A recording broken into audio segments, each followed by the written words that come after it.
Hey everyone, welcome back to the Fandom Minutes, Season 2.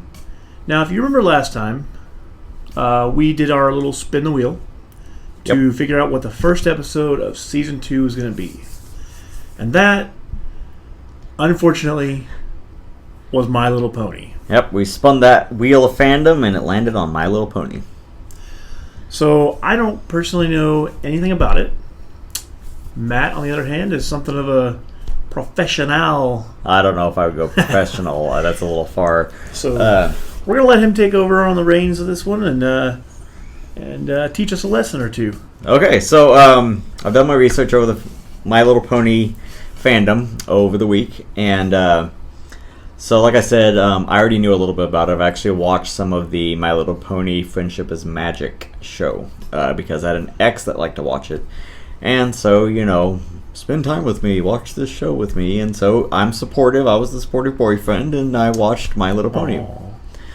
So I already knew a little bit about it. I kind of knew some of the pony names, like the background of the story. Pretty much, it's all about friendship, obviously, and how each episode has a lesson. And at the end of the episode, you kind of get a lesson out of the episode, and so it might be working together ends up making the outcome better, or a lot of the times they'd have falling outs, and then they'd have to work together somehow to find a way back to being friends again, or stuff like that. It always had this interesting moral compass, and some of them even got really dark. They were pretty big fights between the characters, and more than you would think, maybe even for a little kid show. I'd have to look at what the demographics were for the show, originally, but some of them got kind of dark, and but most of the time it always circled back around. But sometimes it was like a two-parter episode where it just took even longer, and sometimes they'd be bickering, and actually the two characters would hate each other,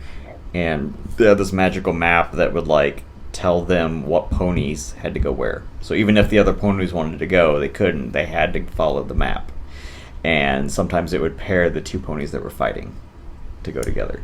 So they were forced to work together. So before we get too far into it, just a quick little story. I don't remember exactly how long ago it was. It's been a couple of years now. Yeah, probably a couple of years.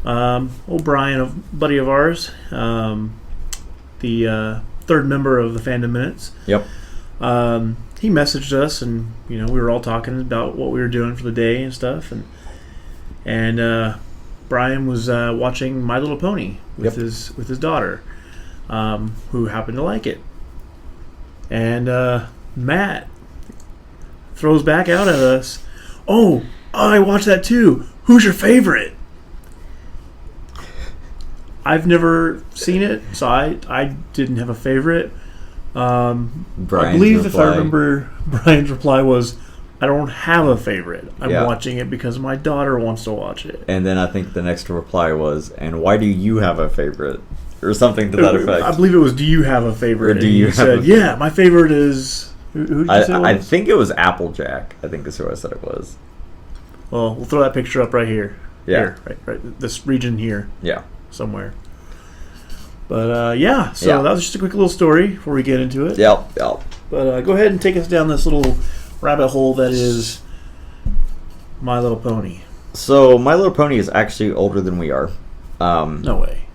Yeah, it came out in 1981, the very first toy. It was marketed by Hasbro as just one pony toy. And it was called My Pretty Pony when it first came out. Okay. It was a pony figurine, and it was the illustrator that created it was Bonnie Zackerly, I think, something to that effect. And the sculptor was Charles Muenchinger? Something? I don't know. Probably butchering But I'm really sorry. Right. I mean, I'm just not sure how to pronounce it. So to the fandom, I do apologize for that. My Pretty Pony was a 10-inch tall, hard plastic figure that can wiggle its ears, swish its tail, and wink one eye. I can do that on a good day. Right? That's a lot. And chew gum? No. So that was the very first one that ever came out.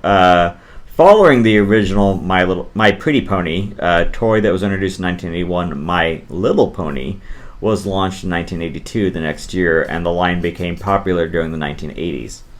The original toy line ran from 1982 to 1992 in the United States and to 95 globally. Because of this series and the popularity of its toys, it was selling well.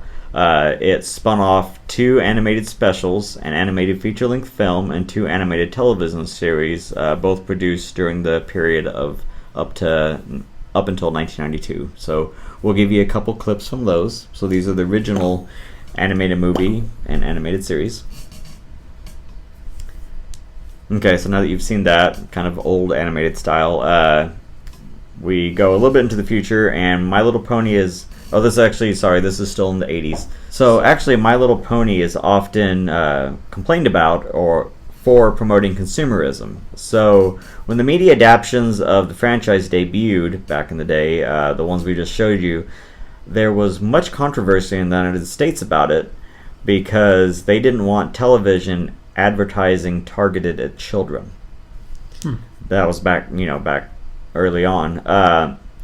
There was much controversy about it, but around the 1980s it started to relax on cross-referencing between programming and commercials. So they didn't want shows about toys. They wanted commercials about toys. They didn't want you to be watching a show that was a commercial. But they kind of got relaxed after a while, and obviously more toy-based shows popped up, like Mattel's He-Man and Masters of the Universe. That's what I liked. I remember that one, Masters of the Universe. And then Hasbro's Transformers and G.I. Joe. And then later, My Little Pony and Friends. What's your take on that?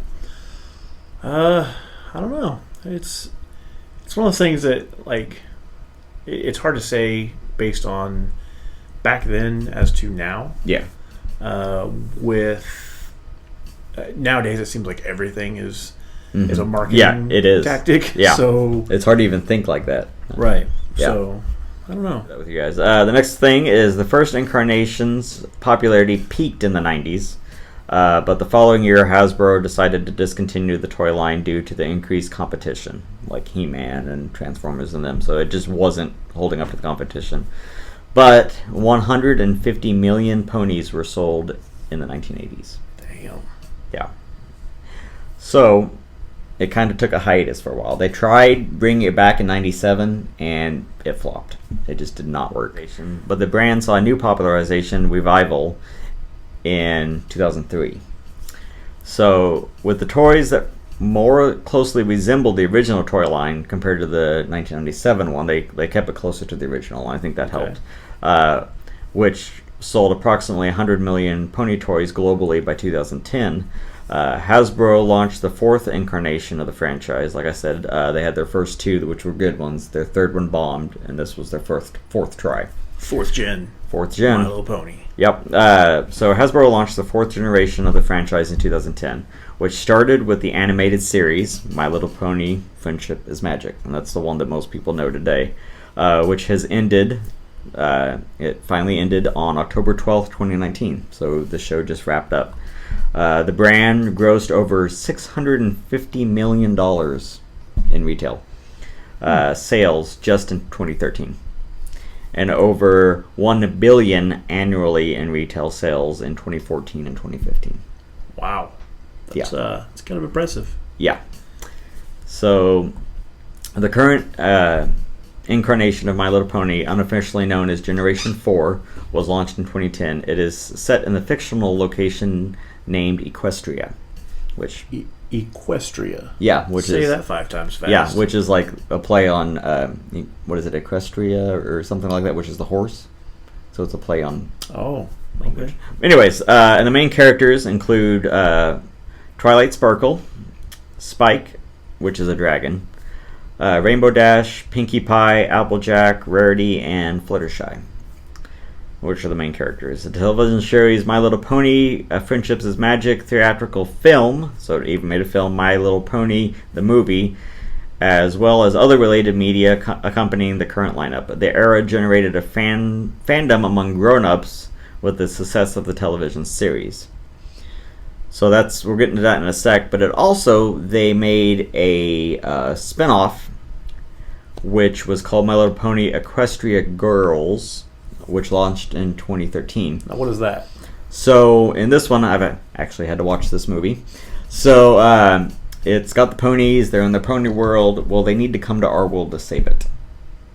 So it's a different dimension. They have their own dimension. Well, somehow our world or something called out for help. And it was some school function. There was a dance.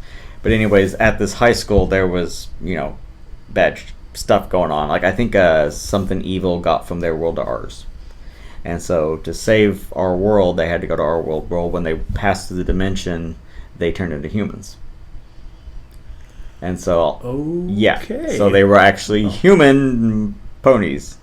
But they looked human. They were bipedal, and they became humans. But yeah, they still had all the memories and were still the ponies. And then when they went back, they obviously turned back into ponies. But they saved the day and made new friends and yada yada. Okay, that's yeah, so that happened. That's a lot to take in. That happened. So I'll show you guys a clip of that lovely thing. So yeah, that was interesting. I think it had to do with some of the fan base wanting to see them as humans, probably. So let's get on to the actual fandom part of it. So we've got a little bit of history here. So let's go into the actual fandom. So we got the collectors, of course. Always going to have collectors when it comes to toys. So My Little Pony toys drew the attention. I'm a toy collector. Yeah, I've got some too. Not ponies, though. Not ponies. My Little Pony's toys drew the attention of collectors from the very initial release. They just knew it was going to be a hit later on, I'm guessing. They just were like, this pretty pony, like, it's different, it's unique. I feel like it's going to go somewhere. So they held on to him. So the media coverage in the 2000s reported on collectors' conventions, finding it odd that adult women are interested in My Little Pony back in 2000. The 2004 My Little Pony Collectors Convention reportedly had only one man among the attendees. Really? One guy showed up. But he felt a little out of place. Probably. When updating the toy line, Hasbro reassured collectors that it will produce My Little Pony special editions for collectors. So they even catered and made special edition ones for the collectors. What no one expected was the bronies. Ah, the bronies. The bronies. Like this guy. Not exactly. No, you can throw a picture up of the guy. Oh, like this guy. Preferably like the guy going. Okay, yeah. The majestic looking one. Okay, we've got two pictures. I'm going to show the other guy too. So majestic. Anyways, so bronies. No one saw this coming when they were developing the toys. And the company didn't see it coming. But when they found it out that there was bronies, they went with it. And kept the show and updated the show to help that fan base. So bronies is obviously bro or brother, and ponies smashed together became bronies. So now that that's cleared up, so let's talk about the bronies. So despite Hasbro's targeted market of young girls and their parents, the fourth incarnation of the franchise became a cultural and internet phenomenon as the My Little Pony Friendship of Magic television series generated an unexpected fandom, with many male fans between the ages of 13 and 35. Yes, I'm in that age group. Creating a large fan base and a multitude of creative works, fan sites, and conventions. So you said you had some questions before I go into my favorite kind of episode thing that they did. So why do you... What do you think? Why do you think it blew up the way it did with, the bros? Honestly, so to speak. I would say fan art. I think fan art did it. I think the girls started making fan art of My Little Pony and made them fun, made them interesting. And I think the boys were drawn to that, if I had to guess, that uniqueness of creativity that they could have with it. And so I would say kind of the fan art and fan stories, I would guess online is what drew them more so than show. You think? Yeah, that's what I would guess. It's a fair point. I know you said you've watched it. Yes. You got into it enough to have your favorite. Yeah. Well, I watched like a whole season of it. So what did you like about it?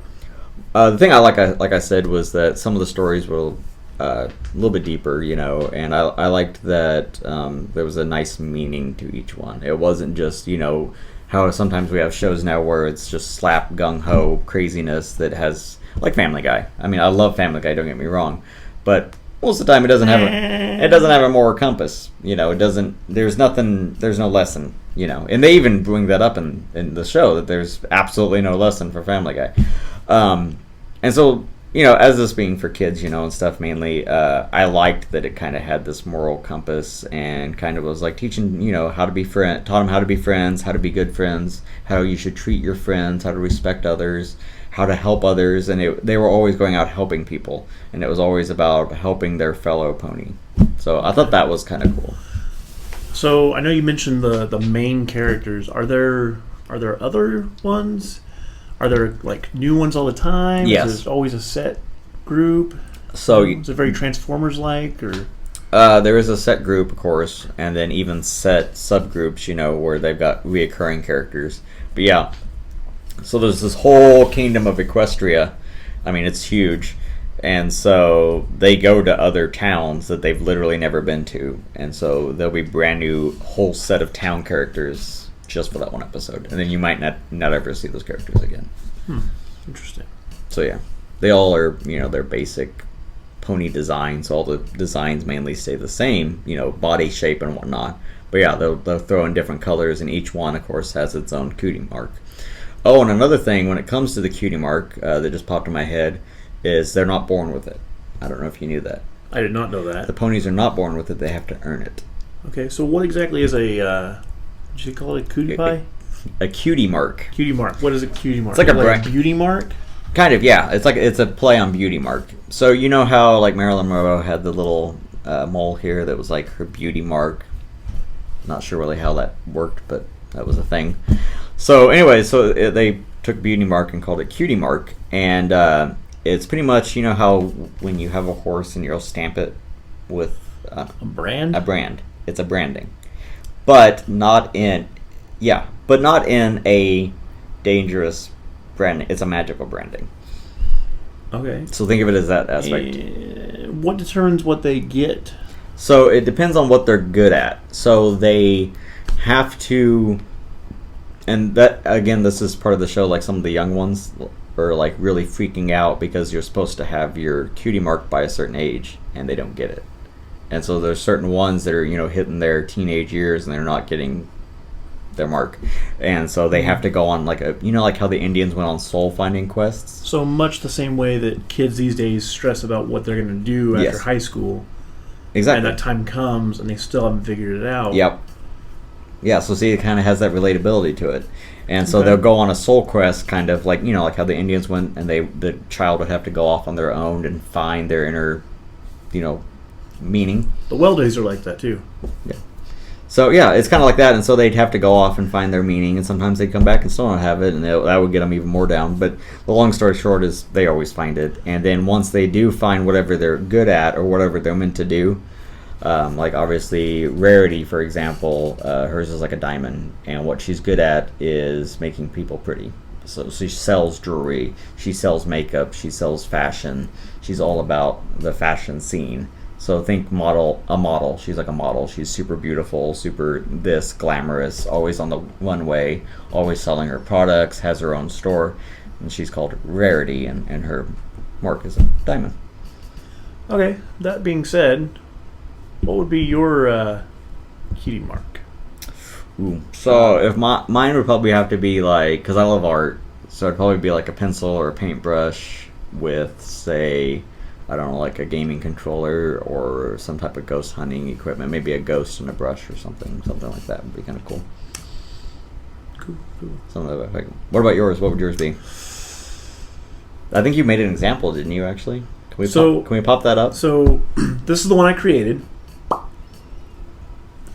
But other than that, like, I mean, not really sure what all I'm good at. I guess. I'm good at wrestling. I'm good at Fortnite. Could be a big giant purple F, I guess, for Fortnite. I don't know. So to wrap things up, so I'm a big Doctor Who fan, and so real quick, I'm just gonna play. They did a Doctor Who cameo, and it was clever, and I actually got to see the episode. Now, is this something that's is he one of the characters now, or was it just a one-off? He is one of the characters, and he's even in some of the comics. They even have comics for this now. I don't know if those are still running or not. I didn't happen to find that, but it was just a kind of a one-off thing. But they've brought him back a few different times. So you mentioned the comics. You mean like this one here? Yeah, like this one here. That actually, the cover that you're seeing here is a Hot Topic exclusive with the Doctor. That's a horse. So it's obvious. Like for this, so it was obvious beforehand, but it was kind of just a nod. But now Hot Topic has actually made this cover, that was a special edition cover that literally screams and says, "This is Doctor Who confirmed." So, so it's Doctor Who, and the name of the horse for this series was Doctor Hooves. Play on word there. Doctor Hooves. I like it. And it was originally spelled Doctor dot, so the acronym for Doctor, and Hooves. But then later they respelled it to Whooves, so Hooves, to make it even more like Doctor Who. And then now the official name for the character is Time Turner. So the pony's name has finally been given, and it's Time Turner. So the first thing we ever saw of this character was this clip here. So I'm going to read you a little bit about it and kind of go over the episode a little bit and then play a little bit of the episode for you. And then we'll wrap this up. So Dr. Hooves, also known as Dr. Hooves, and now named Time Turner, is a background male Earth pony with an hourglass cutie mark. The character was given the name Dr. Hooves by fans as a reference to the British sci-fi drama Doctor Who, created by the BBC, which was adopted by the show's crew, and only later was the character explicitly given the name Time Turner, chosen by Interplay consultant Wendy Epstein in Interplay's 2012 set of trading cards with the alternate punctuation Time-Turner, as in he turns the tables of time, on a 2012 IDW comic book cover. So the season 5 episode Slice of Life simply calls the character Doctor or Doc throughout the episode. So he's never given a name, just like in Doctor Who, how the Doctor is, they're just like Doctor Who, because they'll say, "Who are you?" and he's like, "I'm the Doctor," and the response is always Doctor Who. And that's kind of where the show gets its name from. So he was on the show. The pony was only called the Doctor or Doc, respectively in the credits and in dialogue. In the season 9 episode, though, however, A Horseshoe Inn, he is referred to by his full name as Dr. Hooves, which was originally just a fan name, and they actually wrote it into the show. That's pretty cool. And then later on, through the card game, was given official name Time Turner. And so I'm going to play a little bit. You guys get a little bit of idea what this character was like. And so here's a clip of Dr. Hooves. My suit has vanished, and this was the only thing left in my closet. How do I look? Like a million bits. Great wickering stallions! Look at the time. We'd better get inside. Allons-y! All right, so now that we're back from that clip, what do you think of the voice? So the voice is interesting. I really would have loved it if they had actually used David Tennant's voice. Yeah, that would have been awesome. Because, I mean, his voice is just, it's awesome anyway, but right. To even know that it was the character would have been really cool to have that little nod added in there. It was pretty cool still. It was obvious that the character was based on David Tennant's, Doctor. And it was interesting, they did add a bow tie, though, for the 11th Doctor, which was Matt Smith. Now, didn't you say at one point he was imaged with a... Yeah, he was imaged with the 4th Doctor's scarf. And so he's had the 11th Doctor's bow tie, and then he also had the 4th Doctor's scarf, but then he has the haircut and kind of personality and style of David Tennant's 10th Doctor. And by the way, speaking of voice acting and David Tennant, he is actually voice acting Scrooge McDuck for the reboot of... I saw that. DuckTales, and he also sings the theme song for DuckTales. Nice. I didn't know that. Yeah. Last thing I knew was he was in that show we were watching with Lance. Well, I hope you enjoyed that episode of the Fandom Minutes. I sure did. Learned some new things. Yeah. Hopefully you did too. thanks for joining us, and come back next week for a whole new episode featuring Brian as he goes over the video game Hunt Showdown. I think that's going to be a really good one. It's going to be fantastic. He's done a lot of research on this, so if you guys are a fan of the video game Hunt Showdown, which is kind of a new game, or if you just heard about it and you want to learn about it, our next episode is going to be about Hunt Showdown. Or if you're a fan of Brian, smash that like button, subscribe, let us know in the comments what you'd like to see. Same old thing. Yep. And we'll see you next week. See you guys.